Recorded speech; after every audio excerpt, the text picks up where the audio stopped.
thinking about this at the dinner table tonight. This is what we're talking about. Are you parenting your partner? We've got Dr. Karyn Gordon here right now with us, a family therapist. Right. She's going to help us out. And we're going to start with a quiz, okay? I want you to be honest. If you're at home, you can play along as well. We've got our paddles here, so these are true or false questions, and I'll throw out the first one, Karyn. Alrighty. Here's the question. You pick up after your spouse. True or false? I'll say it's true. I pick up after everybody in my house. Okay, most people are true. Okay, look at that. Okay, question number 2. You tell them what to wear or put their clothes out for them. Do you? No way. I do. I honestly, sometimes I do. You do? Yes. Like, I mean, vulnerable. Do you mean like, do you mean a big event or do you mean to work every day? Not to work. Not to work. But like if it's a big event, I'll be like, what about this? Or like I'll literally put it out on the bed. And he's like, seriously? And anyway, so Thanks, Mama Karyn. Yeah, thank you. I'm being vulnerable. I'm being vulnerable. Okay. That's good. Be honest. Be honest. Okay, question number 3. You tell them who to hang out with or what activities to do. Okay. Oh, you know what? There's only a couple people that are putting true up, and they're like literally hiding behind their paddle. I'm not gonna like point out who, but anyway. Maybe you want to make a small suggestion about the friends they hang around. I kind of get it, but no, we don't do that. How about you correct them when jobs are not done to your standard? Ooh, okay. I know, you know what's really funny? Some of the couples here in the room, they're like looking at each other's answers. It's like, what? I don't do that. Yeah, that would actually be kind of funny, right? To do it almost like as a couple quiz. Yeah, right? That's right. You could do it as a couple quiz. Who do you think you are? Yeah, exactly. Here's a good one, guys. You wake them up in the morning. Do you wake them up in the morning? True or false? That's a big false for me. All right, some are true. A little bit. A little bit. Ish. You do most of the jobs around the home for them. No. Okay, look at that. That is almost 50-50. That is very interesting. There's a good split there. Okay. You pack for your spouse for road trips.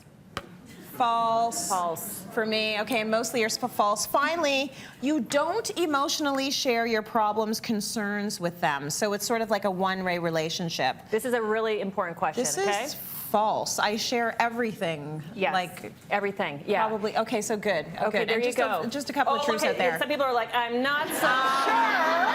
If you had to make a choice, I don't know. which one would you do? Yeah. Yeah, that's very funny. Because that one, honestly, that's really the big question. Big one. That's the big question. Because otherwise, you know, is it a one-way relationship or is it mutual? Yes. Because some of these people be like, well, hang on, Karyn. Like, I'm a stay-at-home mom, and my spouse is working, so I think it's kind of my job. I'll have sometimes people email me those kind of questions. Right. So if it's kind of part of the division of labor, it's a little bit different. But that one is really important. If you don't emotionally share with your spouse, then you're really going into that parent-child relationship. That is very telling. So, yes. So what, I mean, this might be obvious to some, but what are the problems with parenting your partner? The biggest problem is it becomes a massive imbalance. People will feel very resentful, very angry, kind of do this. So all of a sudden that's going to have a massive, like, sex drive is going to completely not be existent, right? And you're just going to have a really crappy relationship. Yeah. You're like, it's not going to be satisfying.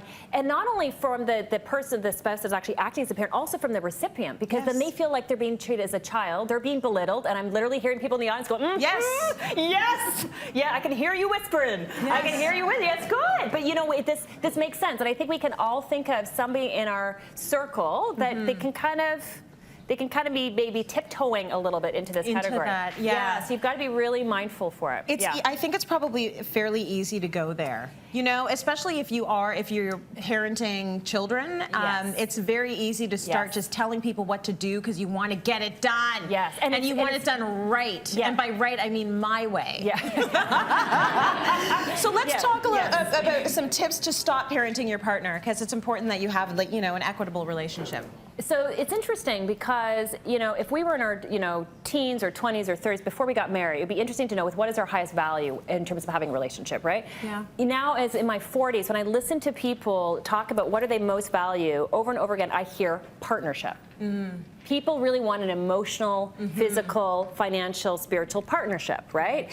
And so I think it's really important to kind of be mindful, like, what exactly are we trying to do? Is this really like the partnership, like, is this really a partnership model? And if not, then have the courage to ask for it, like to talk about it, like have a candid conversation. You know, part of it might be actually watching this segment with your spouse going, you know what, I was like watching a segment on Cityline, maybe why don't we sit down? Why don't we sit down and watch it together and kind of get our thoughts? Like, do you think we actually kind of fall into that? And what is it it costing us? Right. What does it cost? Because it can be easy, and people can kind of stay stuck in that role for a long time. So like, have the courage to maybe like talk about it. That would be kind of like tip number one. That can be scary. Communication is huge. But it kind of at least kind of gets you know, some movement forward. When you are having that conversation, you say it's important to be kind. Be really kind. You know, I find kindness really can move mountains really in this, because people can say literally the same, kind of have the same message, but when it's done with a mean spirit, then people's backs go up. If you have it with a kind spirit, say, you know, I really want to have a great relationship. I want a partnership. You know, can we just kind of maybe talk about how we can kind of maybe switch this a little bit, or change it, make some like subtle modifications, but do it as we, not here's what we're going to do, because otherwise you can actually enter this conversation as a parent. Yes. Yeah. And also the whole, you know, I'm feeling versus you're doing. Yes. You know, this is how I'm feeling. I could be misunderstanding it, but I know I'm feeling belittled when this happens. Yes. So I'm taking the onus off you, and I'm saying this is what I'm taking away from it. Yes, absolutely.